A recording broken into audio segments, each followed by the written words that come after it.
Okay. Hello. Welcome to Film Roundtable.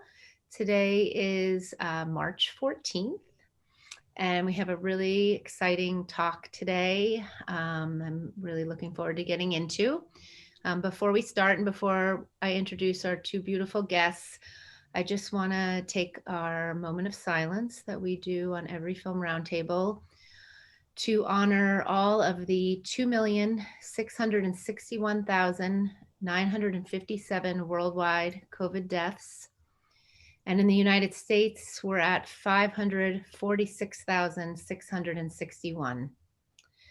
And we also would like to honor all of our Black and Brown brothers and sisters and all of our First Nations brothers and sisters who have been killed by the hands of police brutality and other random senseless acts of violence. So let's just please take a moment.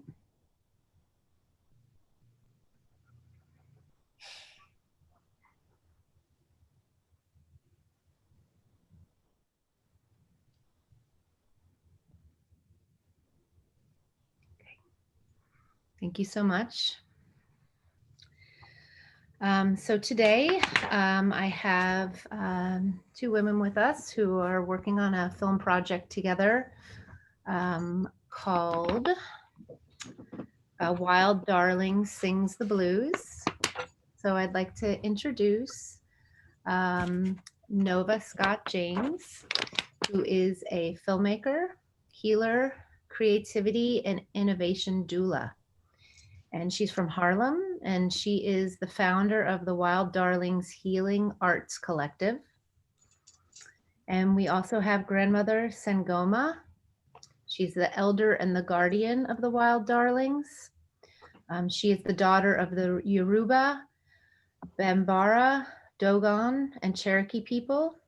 And her purpose on this journey is to weave the medicine of transformation, sacred activism, and time travel into the experience of the Darlings. So I welcome them both today. Hello, hello. Thank you so much for joining us. Really happy to be here. So I am gonna just read real quickly the synopsis on the project that these two ladies are working on, and then we'll get into talking about it a little more. So, okay, so Wild Darling Sings the Blues is a feature-length documentary following the Wild Darlings, a queer healing arts collective of Black women and 9 non-binary activists as they embark on an epic road trip from New York to a plantation in Mississippi. So Nova, do you want to say hi and maybe start getting into what this project is all about? Yeah, thank you, Erin. Mm-hmm. Thanks for having us. You know, this film, so we have a Kickstarter that's live right now. And so myself and the whole production team and the Darlings were always working for many months, a year and a half, 2 years, we've been working on this project collectively. But with the Kickstarter live, we're talking about it publicly more and more. And it's so beautiful to share about. And like, you know, it's the need for healing is so present and on the surface, right? Like, of course, as we are born and we live in these bodies and we die, like there's so much trauma in life, right? And that's a part of the journey, but finding a way to alchemize suffering and pain into love. And, you know, because I think largely because of the pandemic, and also the violence against Black and Brown folks that is so undeniable and so in everybody's faces, and there's there's more of a space to talk about trauma and talk about how to heal from trauma. And this film and this project is medicine that supports the processing of trauma, race-based trauma, gender-based trauma, any kind of trauma. And so the need feels so clear and important. Like it's a piece of work supporting that alchemical process that's hard to do. It's hard work to process any kind of trauma. And so we need art that that supports that process, that allows us to digest information and transmute energy. So that's the why. And really this project, as someone, you know, I'll give some background because I think it will. Do you think you could walk us through the journey of like the journey from New York to Mississippi, and then I think that would be really great to just give people a visual, and then talk a little bit about the background. Yeah, so the Wild Darlings Healing Arts Collective, we're a group of Black and brown women and Black and brown non-binary folks. And we do ancestral healing work as a community. And Grandmother Sangoma and myself co-lead the group in our work. And we're going on a pilgrimage to a former plantation really to honor our ancestors, to free our ancestors who experienced such great suffering and torture on plantations across the US and around the world. But, you know, specifically in this project, we're looking at slavery in the United States. And, you know, it's this kind of revolutionary thing to do, right? Like, why would this group of this intergenerational group of Black folks go back to a plantation, and what's the pull there? And the pull is to bless the land. Like, so much pain been generated on that land, and really like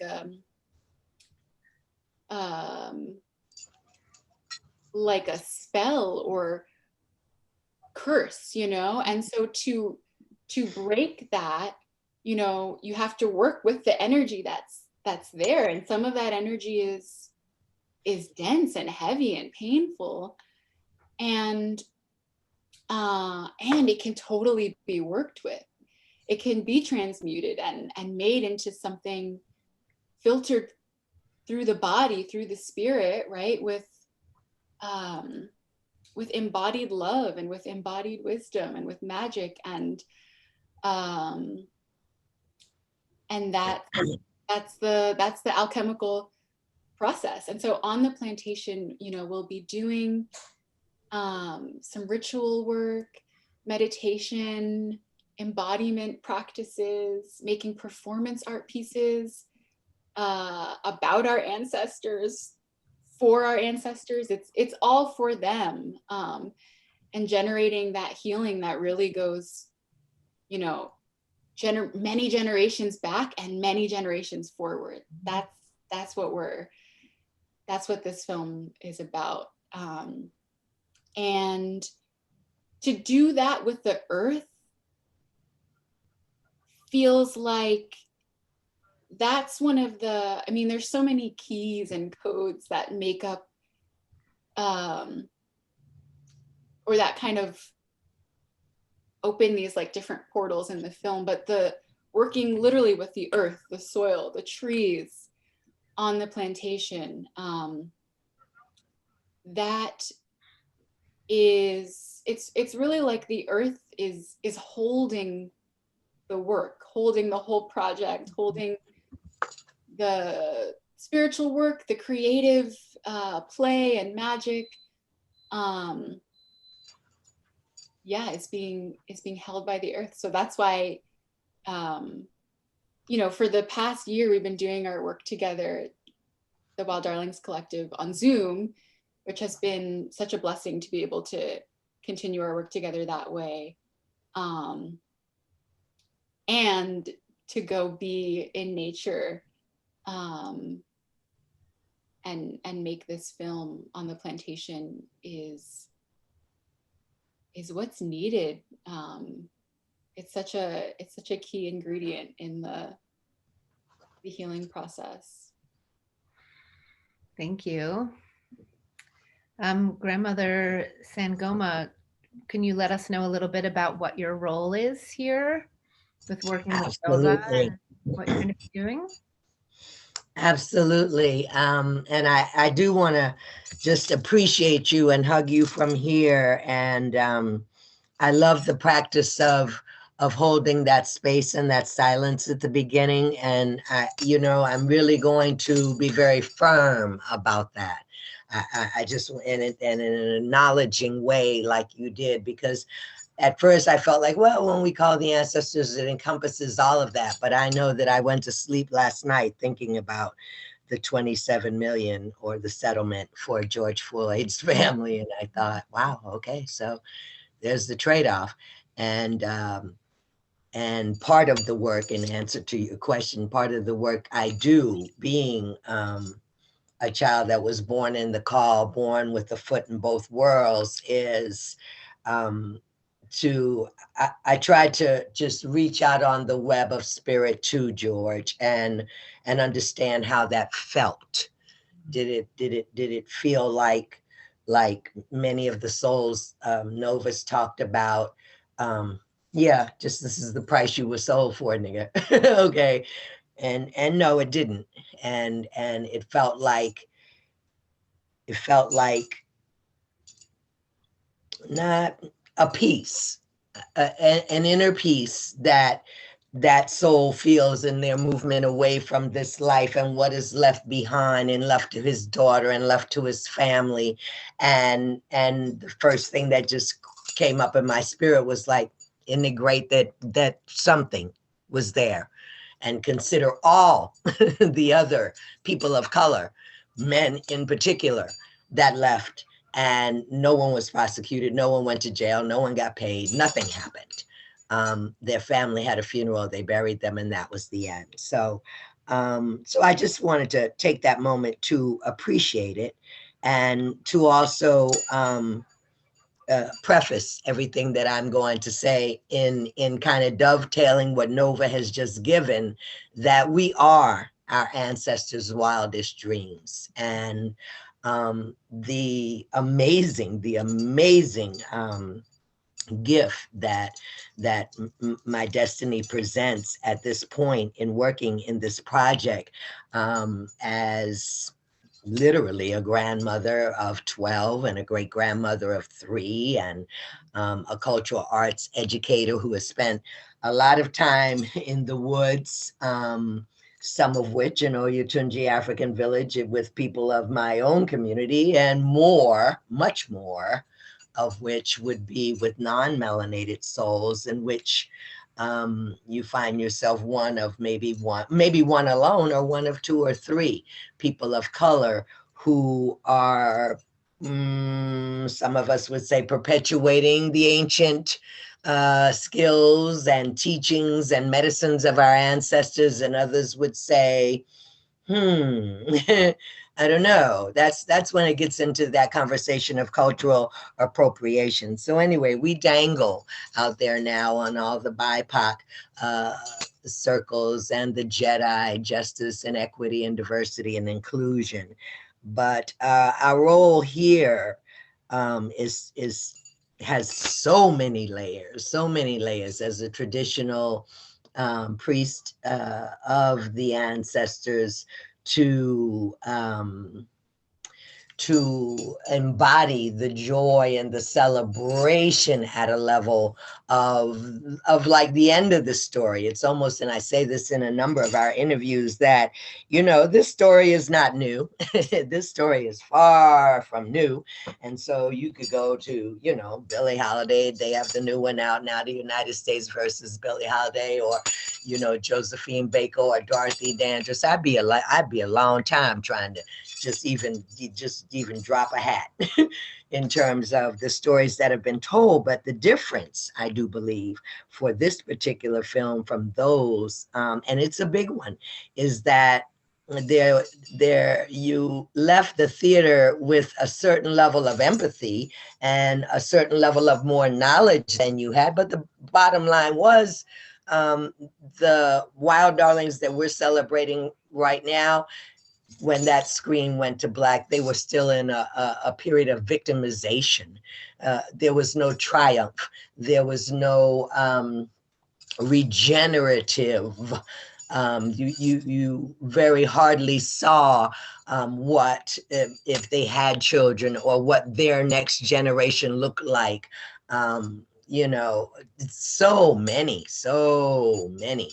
And the idea that this conversation at the edge of a pandemic and the edge of cultural race wars, and as you have said, that time where we weren't all running around out in the chaos in 2020, we were put on like sit still, find your corner and sit still in it.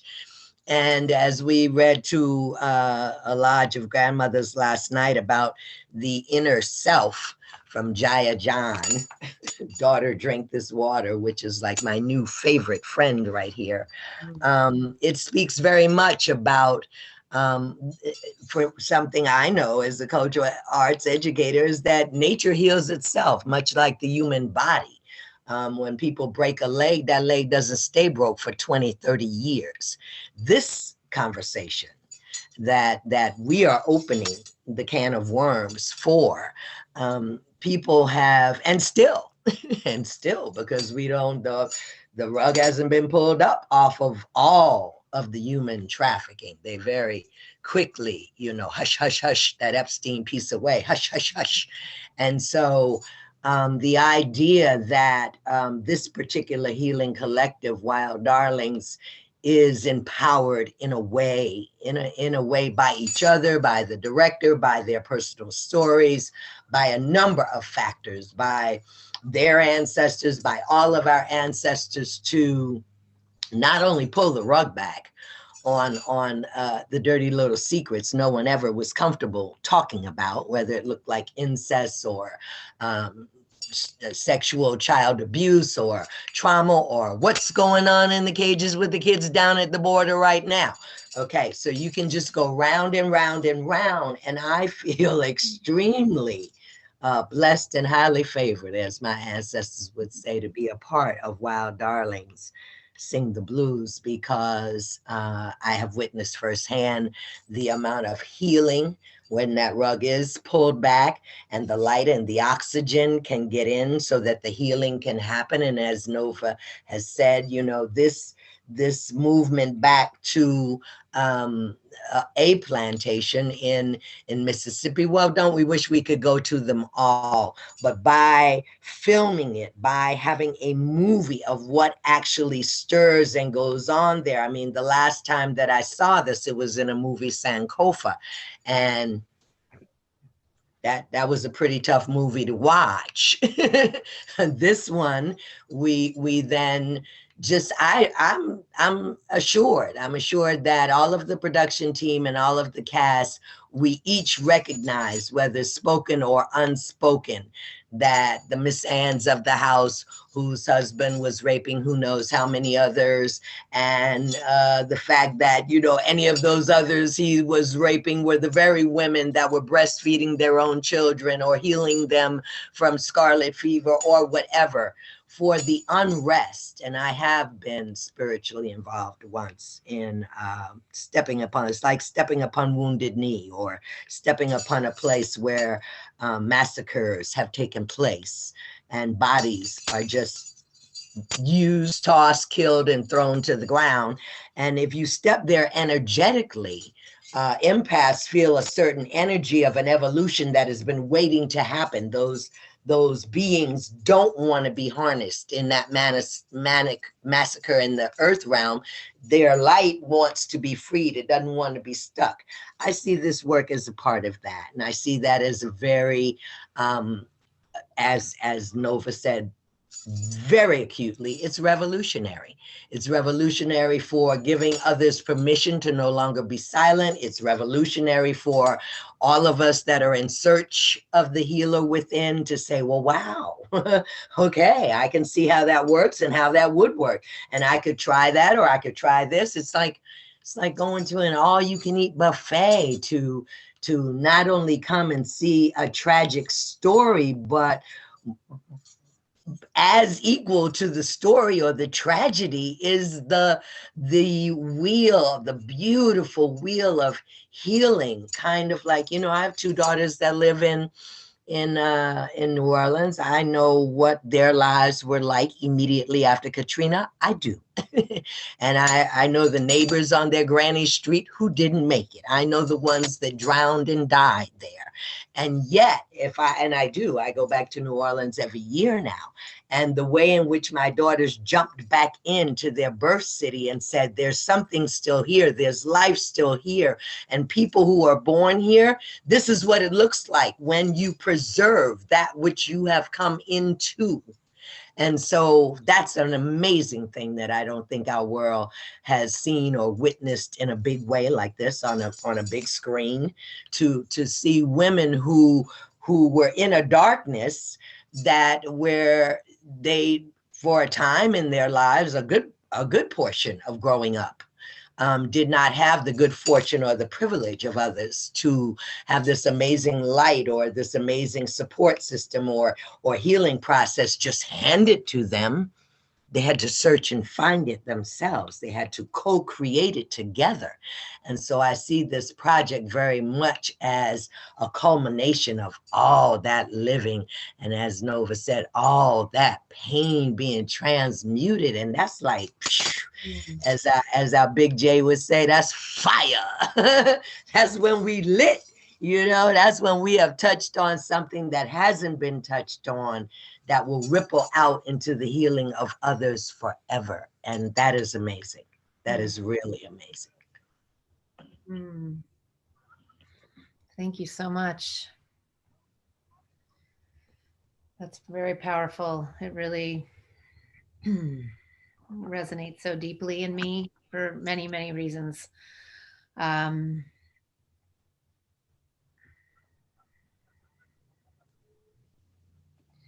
How did you two connect? Where did that energy meet? Well, I'll say, you know, I'll say one piece, and then I would love for you to share on the story, Sangoma. But, you know, a mutual friend had said to me a few times, you know, you got to meet Sangoma. I feel like you two will have, you know, a connection. And she knew about, I had started working on this project. It was October 2017. I remember that month I was in the New York Film Festival Artist Academy. And it was like the third day of that experience, I get a call and I found out that my grandmother passed away. And then it was like a week later, I was doing this new moon ritual with some friends, very chill, very casual. And it felt like my grandmother handed me this project to work on from the spirit realm. So anyways, that's just for context. But I was, when I first started, it's a huge project and I was just working alone, right? I mean, I like got the download and then, I knew a team needed to be assembled. And it's so funny, like I or my ego might think that like or for a moment, maybe felt like I created the team, right? Or like, but really, it's so much bigger than that. Like we all heard a cosmic calling to work on this together. On the film production side, the producing team, and also the Wild Darlings collective members and the cast and folks in the film. And so in the first year, there was some support. I was doing a lot of things on my own on the producing side, and Misha was like, I feel like you gotta meet Sangoma. And I really wanted to meet Sangoma. I felt so inspired. I was like, yes, I want to meet her. And then I think I tried to add Sangoma on Facebook, and you were like maxed out at your friends because you like are like so big in all these communities doing so much beautiful work all around the country. And I was like, dang. And I was like, I remember like I was just like, all right, like that didn't work. And then I didn't know if we'd meet. And then you were leading that Dismantling White Supremacy, or was that the name of the workshop? That was it. Yeah, it was crossing the line, dismantling white supremacy. And so the other half of that story, which is very interesting, I'm from New York. I'm not from Georgia. I'm from Jamaica, Queens. So, my good friend, John Lee Rucker, who I knew, who invited me really to do the workshop, who is very good friends with our now mutual friend, Misha, invited me to do this workshop in the Racket Club in Brooklyn. And oh my God, it was just like, for me, it was a personal 360 that was coming back to me from having been a child in New York and now coming back as an adult, forget a woman with too many Facebook friends and working in all parts of the country, just me personally, not really having ever stood as a mother, grandmother, or just that kind of a person in Brooklyn, New York. And so with that came a lot, came the Racket Club, came, wow, you have a sweat lodge outside of your thing right next to the railroad, where I remember from my grandfather and the Long Island Railroad. So there were a lot of these memories and these pieces that again, an empath will learn when the stage is being set for something. And I wasn't sure what that something was. And then, people started coming in and filling in, but Nova wasn't there yet. And Misha kept coming to me every 2 seconds. She says, no, you have to wait until Nova comes. Absolutely. You may not begin. You just have to wait. And we did. And so finally Nova got there. And, basically all that Misha said to me was like, yeah, I just know you two should meet. She's directing this project and I hope you get to talk about it and all like that. And I was pretty stunned, but after I had seen a place that housed many different people from all over the world turn into like an open mic night, which was like a New York club with other talents, like tell me a movie director is going to sit in my workshop. I'm totally okay with that. I'm going to see what that looks like. And so we did it, and it was a great workshop. And Nova and I got to chat a little bit, and maybe just very light. You can see how very light her person is. And she's like, yeah, and I'll be in touch, and we're doing this and we're doing that, but not a whole lot of explanation. So I don't know how long it was after that. I don't even know, maybe I had already even left New York. Maybe not. Maybe I did. Before you said, I'm going to Blossom Dell. I'd love for you to come. I think you should be a part of this project, basically, you know. And I was like, well, okay. And so myself being number one, you know, holding a degree in theater arts and film, I'm thinking, well, okay, you met the film director. I guess any minute now you'll get a script, or you'll get the script when you get there, or you got to try and figure out, you know, how to get your mind back into theater. Your whole life you've been working as a news reporter thinking you were Barbara Walters, and hey, now here in the older of your life, you get to do the thing that you graduated from college for. You get to do the theater thing. So, you know, I wanted to show up very much my best in that formation, not knowing a lot about the project or the story or Nova's personal life, which, you know, I'm that kind of gal, having all those years in news reporting. So I came back, I did research, of course. I did Google Nova Scott James and got to Mothership Alchemy and thought, oh, wow. And then again, that, like I said, you know, all that sacred that had come together in that little corner in Brooklyn. I just felt that lining up. I felt the dominoes setting up. This is like, as Nova said, this is way bigger than you can even begin to put your mind around. Yours is to just show up, pay attention, and enjoy, and be who you normally are, you know, in the realest sense of the word. So as we arrived in New York and met Todd and you know, just required him to get us some good Caribbean food, which he did, and met all of the most of the cast members.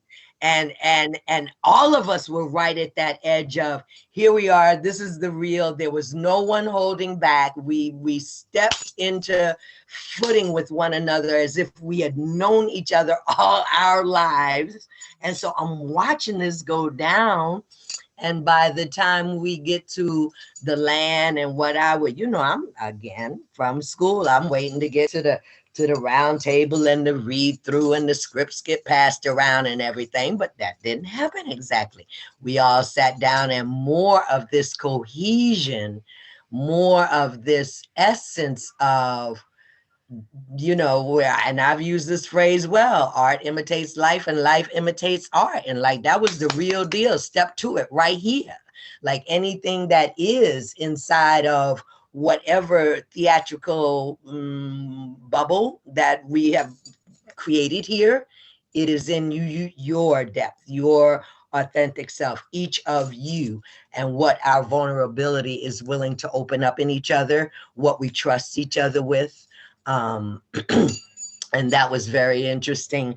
Just last night, show you how dominoes do fall. The question in that grandmother lodge was about how do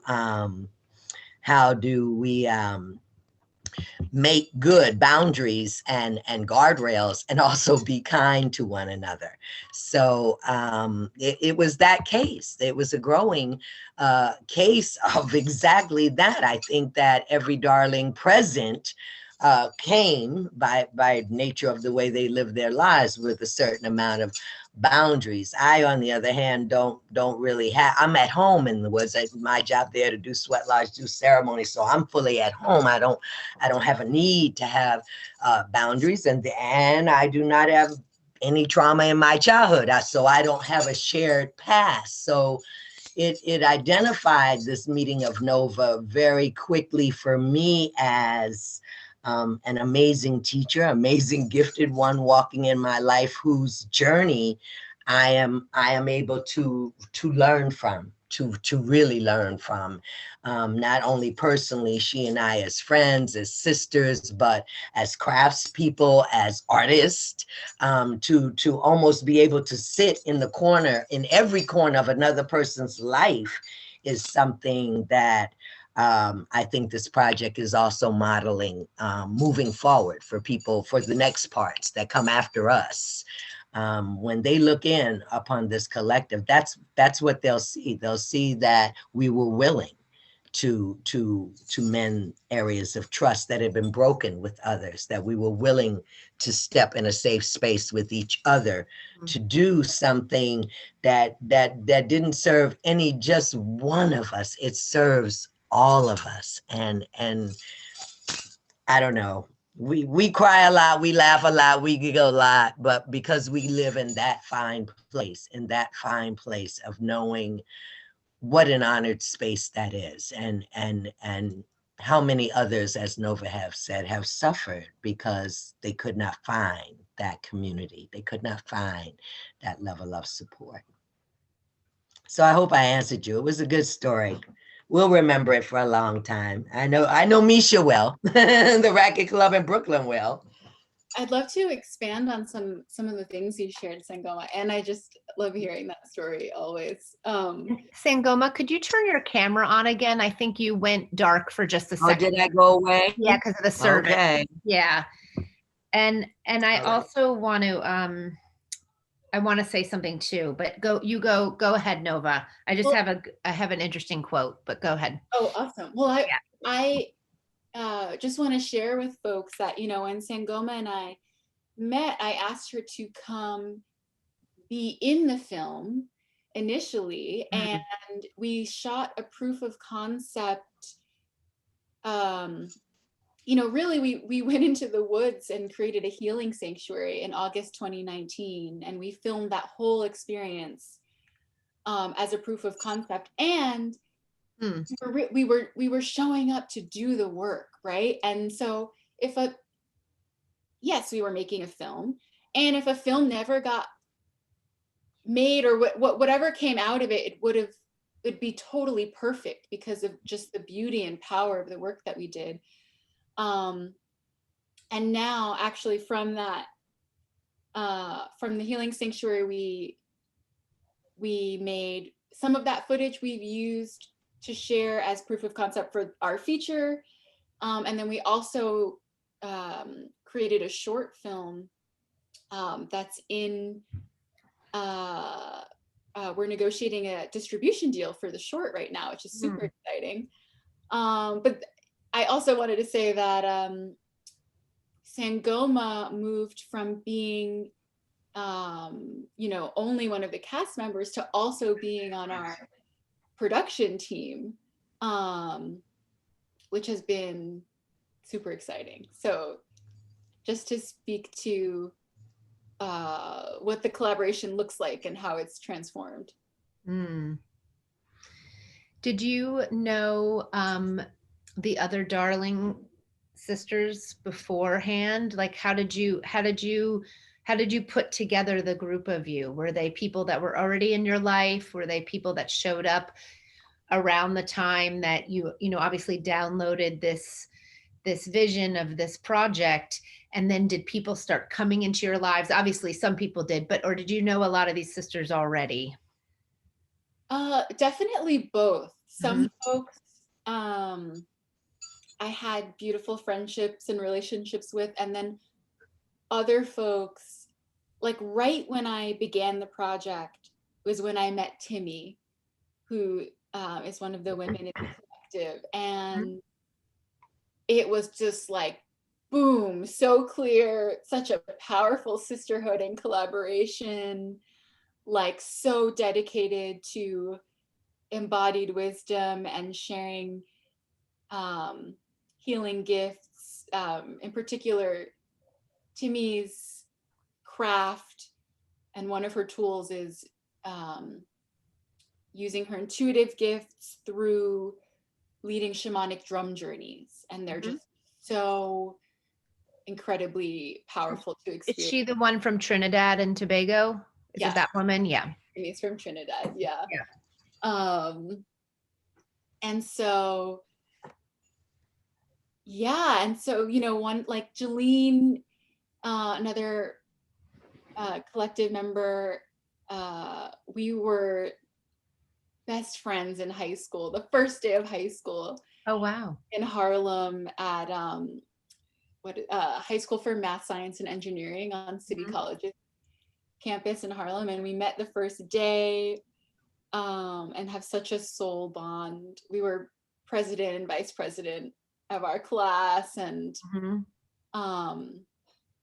yeah, just have such a beautiful bond. And then other folks, like early on in the project, I had a residency at Flux Factory, which is arts organization and gallery in Queens, like super rad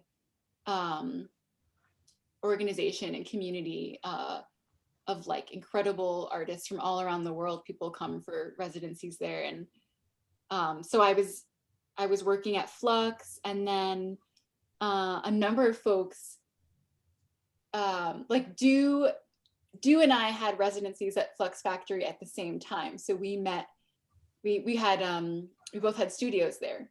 So we were working in our studios on our own practice, and two of the only artists of color there, Black artists at the time. And so that's how we connected. And then Danae had formerly had a residency at Flux and would come to some of the art openings and gallery shows. Actually, they put on a show, and some of their installations were showing, and that's how we met. And I was like, whoa, I was so so blown away by their work. So just the universe weaved us all together to cross paths, and then really, you know, be on this powerful journey together. So and how did Grandmother Jaguar get involved? How did you connect with her? Is the other elder is Grandmother Jaguar, correct? Mother Jaguar, yeah. Yeah. So how did she come into the equation? Mother Jaguar had, Timmy had just been to Georgia, and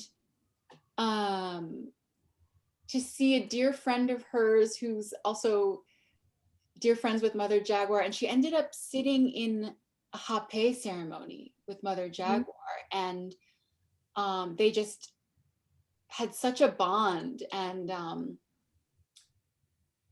so through Timmy working with Mother Jaguar, then Mother Jaguar came into the project. And of course, Mother Jaguar has so many gifts, but one in particular that I'm just feeling so present to is her use of song as medicine is so incredibly potent. I can't even like begin to express just how medicinal her songs are. So, and I think she actually just recorded an album or is in the process of doing that. So yeah, it's like, you know, in this project, in this film, everyone involved channels genius in these unique and beautiful ways. And so we get to come together and put all those pieces together. And it's just an honor to experience that and get to facilitate that. So yeah. Well, I wanted to read this quote that I really love, especially talking about how, you know, when you do this healing work together, it's not just helping you as the individual, it's helping the collective, right? And so every wound I heal in myself, I heal in the entire collective. When I heal the feminine in me, I heal the feminine in all. And I think that, you know, is very much what Sangoma was talking about before, and how this work, even though there's 9 darlings, right? Is it 8 or 9 of you? Like, even though you're just a smaller group of people, how much that work resonates out on such a greater level, you know. And I think that becomes a problem sometimes for people, or a roadblock for people who really feel like they want to be involved, they want to do this, they want to do that, but how can they? It's such an overwhelming thought, right? To take on life, right? I mean, society we need a lot of work in this society. I mean, things need to be completely restructured across the boards. And when people think about it on such big levels, it's like, oh my God, how do I do it? It's overwhelming. But I like to think about like a bumper sticker. I remember when I saw when I was like 16, that was, think globally, act locally. And, and I think that's such a good, reminder of, it's like, even if we do these little things ourselves or with one other person, or, we work with healing our ancestors and clearing our lines, that resonates out there on such bigger levels. And, same if someone who has a smartphone, right, with a camera on it, and wants to tell their story of what's happened to them this past year, and only one person sees it. It's just, you getting out that there lies the medicine right there. It's just telling your story right there that reverberates healing out there. So I think that's something that's, really important for people to think about. And hearing Sangoma, who just so beautifully could turn her what's coming from her heart center into words, it's very clear what she's talking about, and how important that work is for people to do. And so I really appreciate that. And I think that it's really great for people to hear those words, because then they can think like, oh, wow, okay, that's easy. What if I offer a prayer every day, or an offering to my ancestors, or to my community, who needs healing right now, or I light a candle for them, like all these little tiny things that then can grow into bigger and bigger things. So I think that, it's really important for people to start to think on that level, and not feel like I don't have time for that, or I can't, that's too much for me to handle. I mean, we can start doing things in small ways. And when are you guys starting the journey? Like, when do you leave to get on the bus to head to Mississippi? Well, the journey has begun, no doubt. Mhm. We've But I guess the filming aspect of it, Sure. the documentation. We're filming in September. Oh, okay. Okay. And how long is the process going to be from like getting on the bus to being down there? Like, how much time are you guys giving yourselves? Do you know yet, or? A little bit over a week. Okay. A week, 10 days. Yeah. And can you say the name of the plantation that you'll be shooting on? Well, we're going to scout next month. Okay. So we've got some possibilities that we're, feeling into on various levels, learning about the history of these plantations, Mm-hmm. Spiritually, just what the frequency of the space is, logistically, of course, what's available to us there, so that we can be supported and, Mm-hmm. and comfortable. We will be camping out for the most part. Mm-hmm. And of course, having some facilities for cooking and bathrooms and things, like all very important things for a production and for a retreat. So. And can I ask you how much money you guys are looking to raise? Because we're going to definitely put the Kickstarter information in the, when this gets released this week. And, what is your goal? So our Kickstarter is up for 50,000. That's our goal. We've got, I think it's like 33 right now. Wow, congratulations. Thank you. Yeah, so good. It's all or nothing. Great. So, we've got to make that 50K goal. And then we need about 100K to shoot. So we're still, after the Kickstarter ends, we're still going to be fundraising. And yeah, I'm excited about who, I mean, so many people, I think it's 100, well, not so many, a small number. I think 130 people have donated, that's have made up this 30K, 33K. And it's just so beautiful. Like, I'm really filled with such gratitude for people tuning into what this is and why it's so important. Like, that's work too, like to show up for that and honor that and usher this project into the world, right? Like, it's a collective effort. And you know, the production team, you know, every day we're tending to the garden that is this project, and folks showing up and making a monetary contribution, that's also tending to the garden. And so I just want to honor and acknowledge that. Yeah. I have to ask, do you have an altar for this project? Have you built an altar for it? Yeah. And Sangoma tends to the project altar. And, you know, I just think as, you know, this is my first feature-length film. I've been making films, being and directing and writing since I was like 9 years old. It's always been my love, just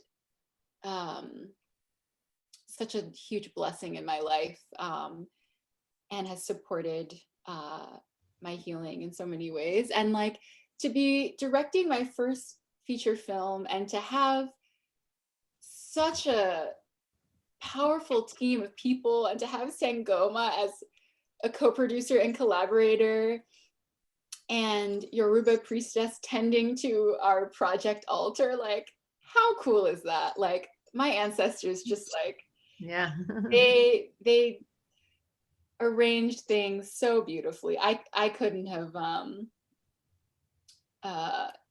made that happen, but it's just such a blessing.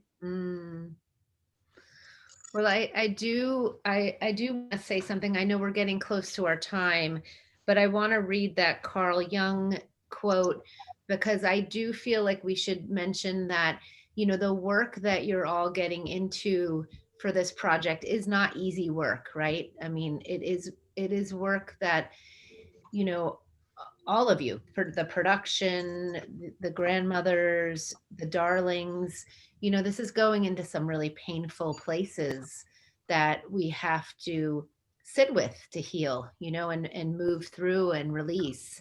And, you know, a lot of people in society, you know, aren't up for doing that, right? Because it's so painful. So the bravery of all of you who are going in to do this, it should be honored and should be recognized, because this is not easy work.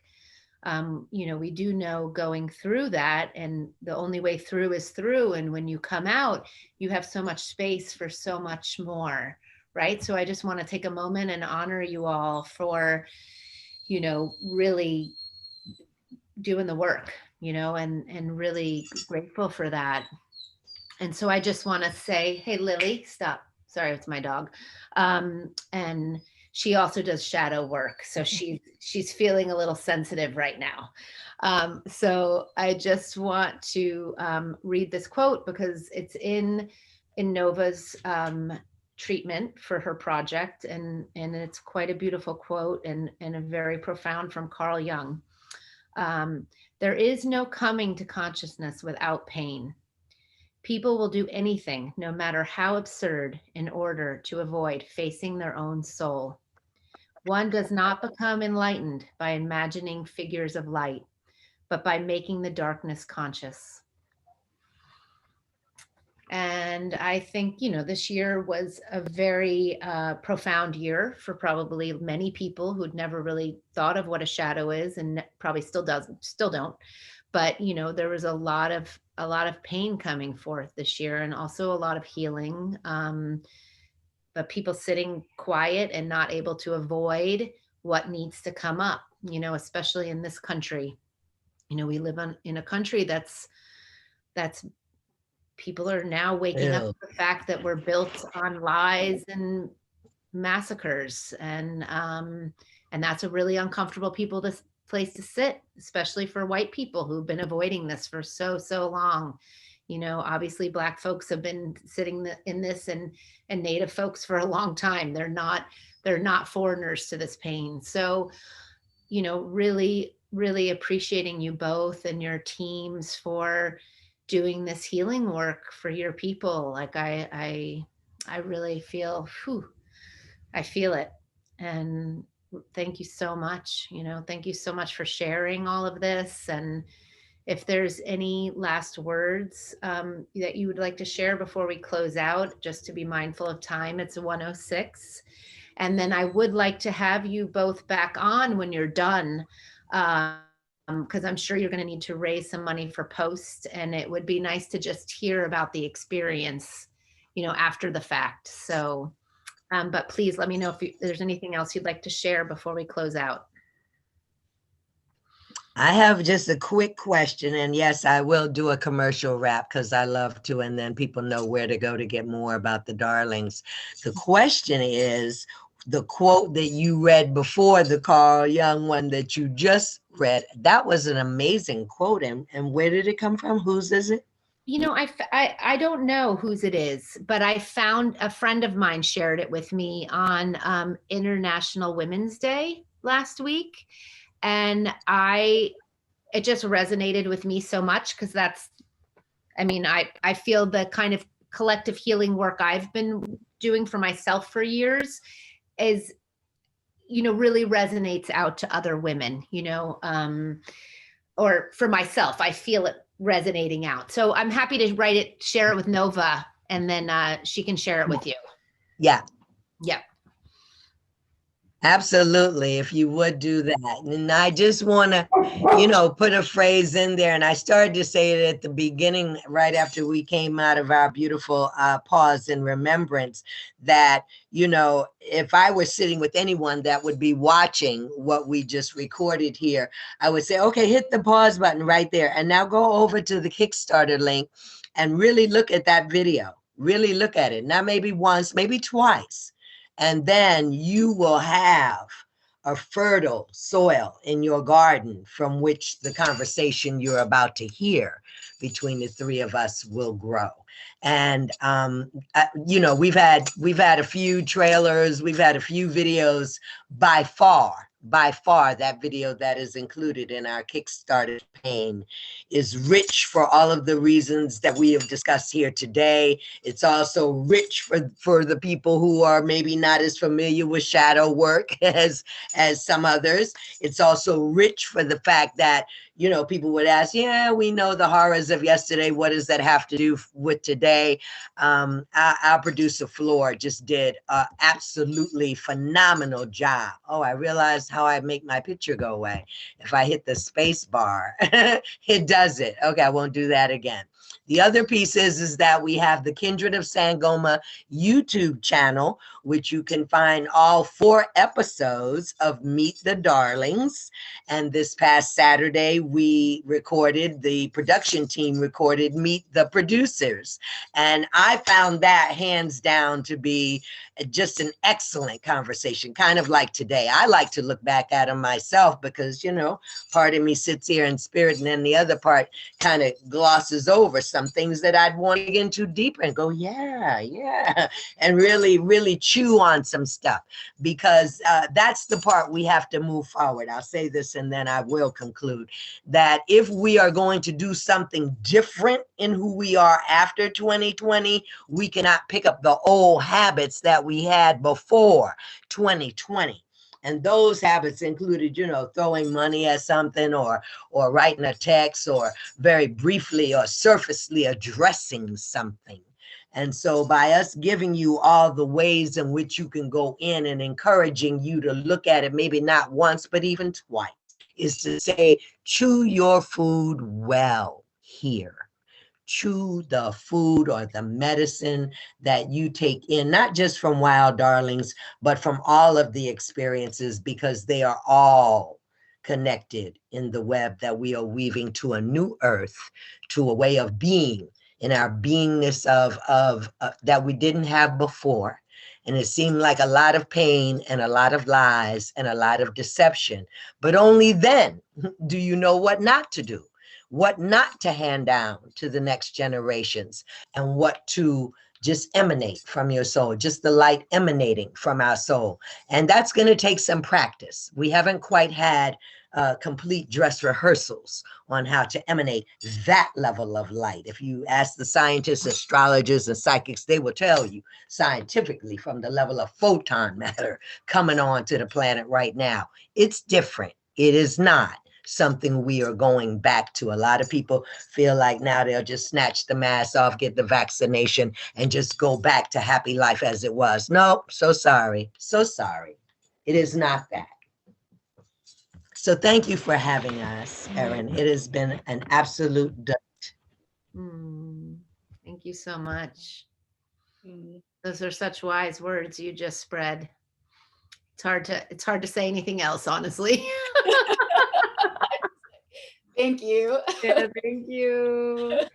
Thank you so much. Really, both of you, thank you so much. And I wish you such an incredible journey. And, I'm here to support in any way. I worked as a producer for 20 years. If you need any help at all, I'm happy to do whatever I can, truly. So I'm really, really, really excited for you both and for all that this is going to give to all of us, all of it.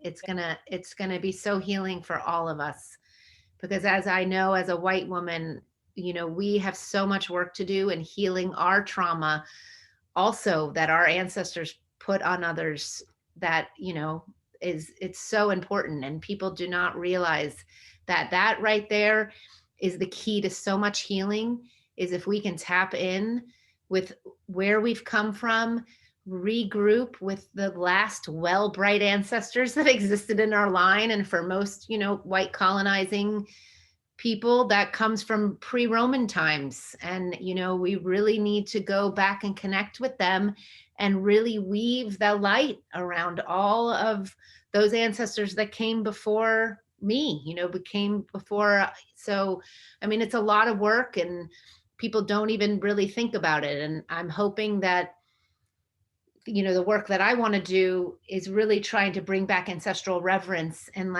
and honoring our elders as they prepare for death. So, I'm wanting to do a movement in that way, which I hope helps some of the people in the white community to really, bring back that sort of reverence. So I think doing work, hearing more about the work you're doing opens up the minds to people who have not been practicing any sort of ancestral reverence for 1,000, 1,500 years. So it's really important. So thank you so much for sharing.